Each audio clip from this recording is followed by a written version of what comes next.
What's up, guys? Welcome back to the channel. It's your boy Dominic Rich, and I like to take the time to say big up to my boy Angel Ans, one of my subscribers who brought to my attention that Curacao will no longer participate at the 2021 Gold Cup because of positive COVID cases, and Guatemala has been roped in as their replacement.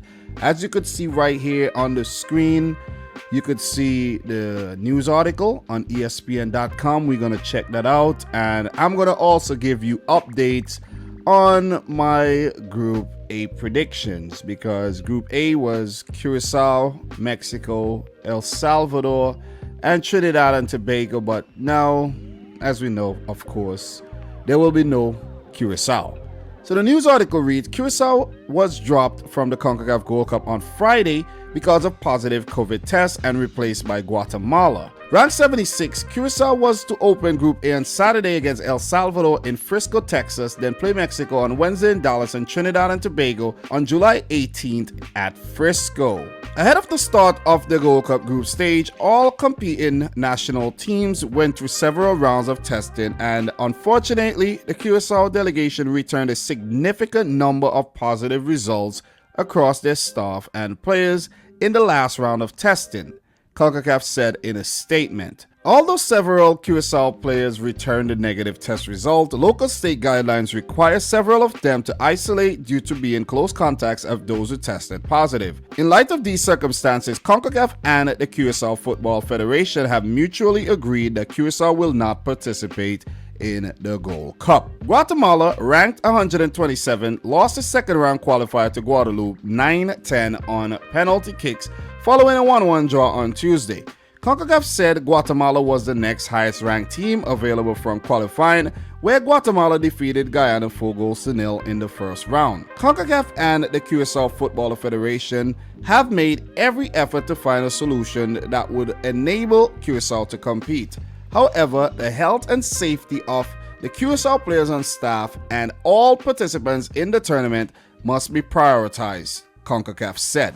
It seems that Curacao has dropped out of the tournament. I have to do an updated prediction for Group A. Guatemala has to be the luckiest team on earth, right? After missing the last round on penalty kicks, they still get to participate at the tournament. So, look, let us talk a bit about Group A again. Coming in fourth, I still think it's going to be Trinidad and Tobago, to be honest. I might be underestimating the Soca Warriors here, but I have not been convinced by anything Trinidad has done over the last year or so.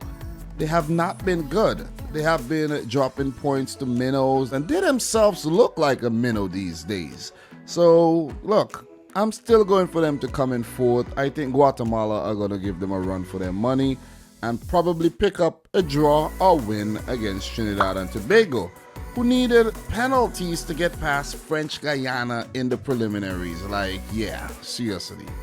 Their kits look good, but the team really does not. So I'm going to go for Trinidad to come in fourth still. Coming in third, I'm going to go for the new entry, Guatemala. I don't think they're the best football team, but I surely do think they are looking better than Trinidad and Tobago right now.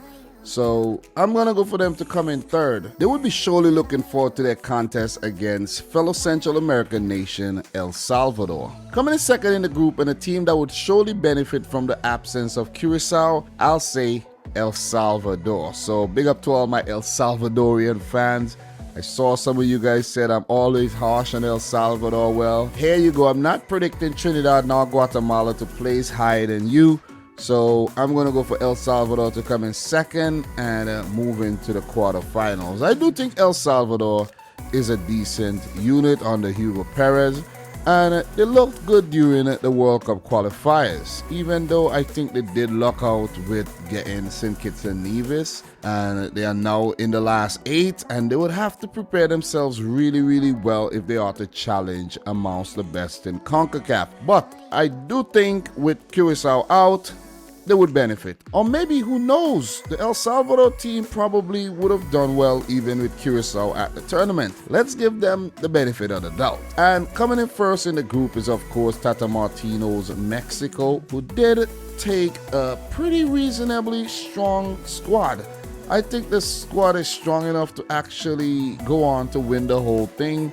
Unlike the squad that the USA took, I think Mexico didn't really want to, let's say, experiment too much or weaken the side too much.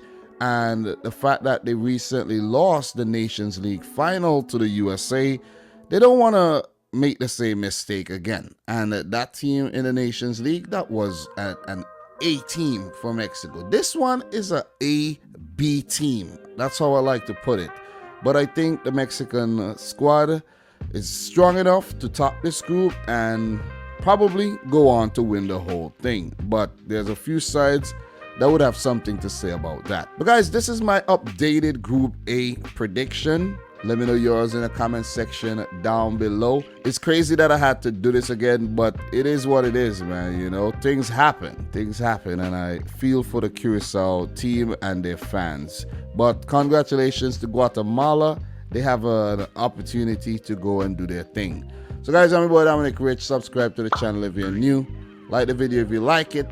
And until next time, peace out. Rich Squad. And some people are probably wondering, are you going to do an updated prediction for Group B as well, seeing that Alphonso Davies has pulled out of the tournament for Canada? Yeah, I know, man. That will definitely affect Canada's chances, where I did predict them to top the group. But, yeah, all the best, Alphonso Davies. All the best, Canada. Let's see how Group B goes.